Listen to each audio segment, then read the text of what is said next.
Everyone, कैसे हैं सभी। मेरा नाम है निकिता सिंह और स्वागत है आप सभी का हमारी इस इंग्लिश क्लास में। आज मैं एक बहुत इंपॉर्टेंट अनाउंसमेंट लेकर के आई हूं आप सभी के सामने, और वो ये है कि हम लोग स्टार्ट कर रहे हैं बिहार बोर्ड क्लास 12th का सिलेबस। ठीक है। आज की इस वीडियो में मैं आप लोगों के साथ डिस्कस करने वाली हूं कि भाई बिहार बोर्ड का क्लास 12th का सिलेबस है क्या, किस तरीके से क्लासेस होने वाली हैं, क्या किस तरीके से तैयारी मैं करवाने वाली हूं आप लोगों की, और साथ ही साथ किस समय पर आपकी क्लासेस होंगी ताकि आप सभी बच्चे जो हैं वो समय पर क्लासेस ले सकें। तो एक बारी जल्दी से सब लोग आ जाएं, और जितने भी आप स्टूडेंट्स हैं वो सभी अपने बाकी सभी जितने भी बिहार बोर्ड के स्टूडेंट्स हैं उसके साथ इस वीडियो को जरूर शेयर कर देना ताकि ये वीडियो ज्यादा से ज्यादा बच्चों तक पहुंच सके।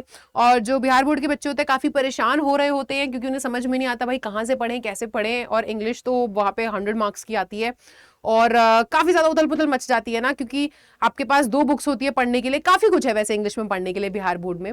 तो बच्चों को समझ में नहीं आता है कहाँ से पढ़ेंगे हम लोग। ठीक है, तो आपको ये जो चैनल है यहाँ पर आपको सारी क्लासेस आपकी मिलने वाली हैं, रेगुलरली मिलने वाली हैं।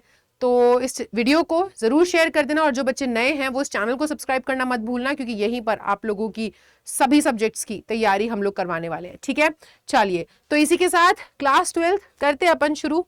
ओके, तो सबसे पहली बात तो भाई वेलकम। ठीक है, वेलकम बैक टू स्कूल। तो अपन जो है क्या करेंगे, हम लोग जो है आपकी क्लासेस, आप लोग जानते हो कि आपका जो इंग्लिश का पेपर है वो टोटल 100 मार्क्स का होता है ना, पूरे के पूरे 100 नंबर का होता है। और क्लास 12th है, आप लोग को बहुत अच्छे से बच्चों के ऊपर प्रेशर भी होता है कि कैसे हम लोग प्रिपेयर करके चले और किस तरीके से तैयारी करके चलेंगे, कौन सी चीज़ इंपॉर्टेंट है, कौन सी चीज़ इंपॉर्टेंट नहीं है, कहाँ से क्वेश्चंस आते हैं, वो सारी चीज़ें मैं आप लोगों को आज की क्लास में, आज की वीडियो में एक्सप्लेन करने वाली हूँ। तो देखो, सबसे पहली तो बात ये, जैसे मैंने बताया इंग्लिश का आपका जो है वो पेपर है 100 नंबर का। तो आपका जो पेपर है, आपको जो तैयारी करनी है वो बेसिकली 3 तरीके से बांटी गई है। ठीक है, यहाँ पे मैं लिख देती हूँ इंग्लिश 100 मार्क्स। ठीक है, सो आपकी जो तैयारी है वो किस तरीके से बांटी गई है, 3 तरीके से बांटी गई है। सबसे पहले आपके पास आता है ग्रामर। ग्रामर में जो कि आपके पास लगभग 20-25 टॉपिक्स हैं। ठीक है, 20-25 टॉपिक्स हैं आप लोगों के पास। आपको ये 20-25 टॉपिक्स की तैयारी करनी है ग्रामर में। उसके बाद में जो है आपके पास बुक लगी हुई है ना, रेनबो पार्ट 2। तो उस बुक में आपके पास प्रोज है, पोइट्री है। आपको इन दोनों चीजों की तैयारी करके चलनी है। मेरे ख्याल से प्रोज के अंदर भी 10-11 चैप्टर है, पोइट्री के अंदर भी 10 के करीब चैप्टर्स हैं। ठीक है, और फिर आता है आपका स्टोरी ऑफ इंग्लिश, जिसके अंदर 6 चैप्टर अपने आप में दे रखे हैं। तो आपको काफी जो है तैयारी करके चलनी पड़ेगी, तब जाके आप 100 मार्क्स स्कोर कर पाएंगे। तो आई होप ये तो आपको पता ही होगा। अब हम बात कर लेते हैं चैप्टर्स की। तो प्रोज जो आपकी रेनबो बुक है, उसके अंदर प्रोज जो है आपके पास 11 चैप्टर है। इंडियन सिविलाइजेशन एंड कल्चर, जो कि अपने आप में एक बहुत इंपॉर्टेंट चैप्टर है, यहां से बहुत सारे क्वेश्चंस आते हैं। Bharat is my home, a pinch of snuff, I have a dream, ideas that have helped Mankind और द आर्टिस्ट, ये अपने आप में फिर इंपॉर्टेंट चैप्टर है। A child born, how free is the press, the earth, ये भी बहुत इंपॉर्टेंट होता है, यहां से बड़े क्वेश्चंस आते हैं। इंडिया थ्रू अ ट्रैवलर्स आई, और अ मैरिज प्रपोजल। ये सभी चैप्टर्स आपके किस में है, प्रो सेक्शन में है। और पोइट्री में sweetest love do I do not go, song of my self, ये बड़ा इंपॉर्टेंट है भाई, यहां से बड़े क्वेश्चंस आ जाते हैं। Now the leaves are falling fast, ode to autumn and epitaph, ये भी जो है यहां से भी बड़े क्वेश्चंस आते हैं। The soldier, Macavity, the mystery cat, यहां से भी बड़े क्वेश्चंस आ जाते हैं। फायर हिम, और snake and my grandmother's house. So basically ये आपका जो है बुक का पोर्शन है। ठीक है, आपको ये सभी चैप्टर्स 11 चैप्टर यहाँ, 10 चैप्टर यहाँ, तो 21 चैप्टर्स जो है वो आपको तैयारी करनी पड़ेगी, इन सबको पढ़ना पड़ेगा, तब जाकर के आपकी ये जो बुक है ये कंप्लीट, ये क्लियर होने वाली है। ठीक है, ये आपकी कंप्लीट होने वाली है। इसके बाद अगर हम देखें तो यहाँ पर आपके पास आता है फिर ग्रामर सेक्शन। अब ग्रामर सेक्शन में आपको article, modal, narration, phrases, preposition, subject verb agreement, synthesis, ये सब पढ़ना पड़ेगा। उसके बाद फिर तुम्हारे पास टेंसेस है, वॉइसेस, एंटोनिम, सिनोनिम, वोकैबुलरी, है ना, give one word, choose the correct sentence, choose the correct spelled word, essay, letter, application, precise writing, ये सारी चीजें आप लोगों के सामने आती है। ठीक है, आप लोगों को ये सारी चीजें पढ़नी पड़ेंगी। तो ऑलमोस्ट आप लोगों के पास जो है 20-25 टॉपिक हैं, जिसमें राइटिंग भी है, जिसमें आपका ग्रामर सेक्शन भी है, सारी चीजें हैं। तो आपका ये सभी टॉपिक्स मिला करके जो है बनता है क्या, ये सभी टॉपिक्स मिला करके आपके पास बनता है आपका ग्रामर सेक्शन। और उसके बाद अगर हम देखें तो स्टोरी ऑफ इंग्लिश में, जहां पे आपको बेसिकली पढ़ाया जाता है, थोड़ा सा हिस्ट्री आप पढ़ोगे इंग्लिश की। ठीक है, कि पहले कैसी थी, मेडिवल पीरियड में कैसी थी, उसके बाद कैसे उसमें क्या क्या चेंजेस आए राइटिंग स्टाइल में, ये सारी चीजें आप पढ़ने वाले हो। तो ये भी आपके 6 चैप्टर्स हैं, ये भी आपको कवर करना पड़ेगा। तो ये सारी तैयारी करोगे, सब कुछ पढ़ोगे, यहीं से आपका पेपर बनेगा 100 नंबर का। ठीक है। तो अगर हम लोग सिलेबस देखने के बाद अगर हम लोग आगे आ जाते हैं तो हम पैटर्न के बारे में बात कर लेते हैं कि आपके एग्जाम में किस टाइप से क्वेश्चंस पूछे जाते हैं।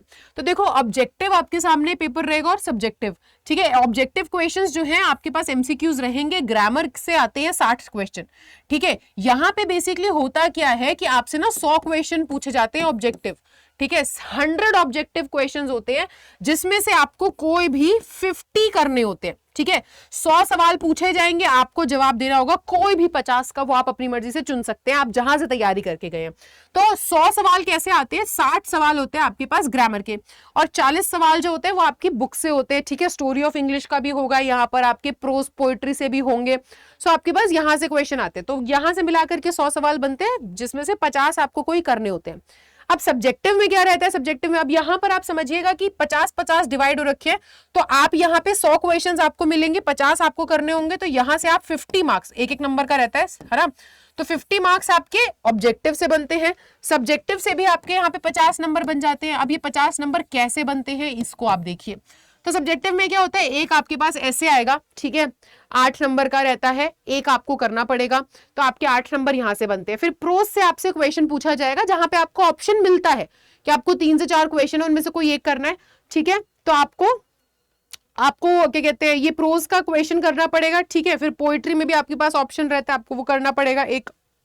उसके बाद आता है लेटर या एप्लीकेशन, 5 नंबर का होगा, आपको लेटर मिलेगा या एप्लीकेशन मिलेगा, है ना, ऑप्शन रहेगा, उसमें आपको कोई एक करना रहेगा 5 नंबर का। फिर शॉर्ट क्वेश्चंस आते हैं, तो आपको कोई 2 करने होंगे 5-5 नंबर के, ठीक है। फिर आपके पास आता है समरी, ट्रांसलेशन या स्टोरी ऑफ इंग्लिश से क्वेश्चन पूछा जाएगा, या फिर मैच द फॉलोइंग आता है जिसके अंदर आप लोगों से कौन सा चैप्टर है, किसने लिखा है, राइटर वगैरह के नाम दे दिए जाते हैं, आपको मैच करना होता है। तो यहां से क्या होता है कि आपको 3 सवाल होंगे, ठीक है, 5-5 नंबर के, 15 नंबर यहां से बन जाते हैं। और लास्ट में एक अनसीन पैसेज टाइप रहता है जिसमें पैसेज को आप पढ़ करके जवाब देंगे, तो 4 नंबर आपको यहां से मिलने वाले हैं आपको जो है, ठीक है। तो इस तरीके से सब्जेक्टिव आपका पोर्शन बन जाता है, यहां से आपके क्वेश्चंस इस तरीके से पूछे जाते हैं, तो आपको यहां पे भी इस तरीके से तैयारी करनी पड़ेगी। तो 50 नंबर सब्जेक्टिव साइड से, 50 नंबर आपके ऑब्जेक्टिव साइड से मिल जाएंगे आपको, तब जाकर के आपका 100 का पेपर बनता है। तो इस तरीके से कुछ पैटर्न आता है, ठीक है। आपको यहाँ पर चॉइस तो मैंने बता दिया, आपको मिलती ही मिलती है। तो अब यहाँ पर हम डिस्कस कर लेते हैं कि आपको पता चल चुका है आपके पास 2 किताबें हैं, 2 बुक्स आपको पढ़नी है, प्रोज पोइट्री वाली बुक पढ़नी है, तो स्टोरी ऑफ इंग्लिश पढ़नी है, ग्रामर पढ़नी है, ये सब मिलाकर के 100 नंबर का पेपर है। क्या क्या ग्रामर में आएगा, क्या क्या बुक में आएगा, क्या क्या स्टोरी ऑफ इंग्लिश में है, वो मैंने बता दिया। और साथ ही साथ अभी हम लोगों ने डिस्कस किया कि कैसे आपका एग्जाम में पेपर बनता है, किस टाइप का पैटर्न में पेपर आता है।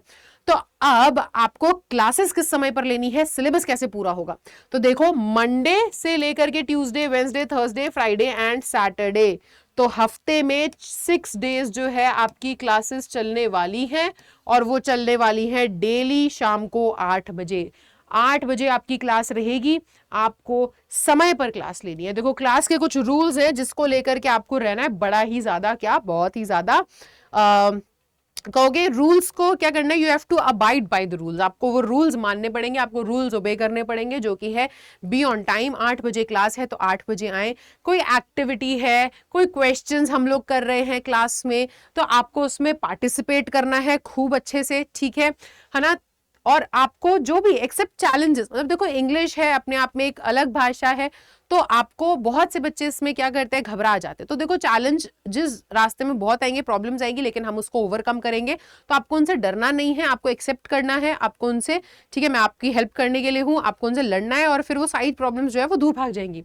उसके अलावा बी काइंड एंड एक्सप्लोर। सो अपने आप से भी घर पे प्रैक्टिस करते रहना है, ठीक है, घर पे बैठना नहीं है, ये सारी चीजें आप करते रहिएगा।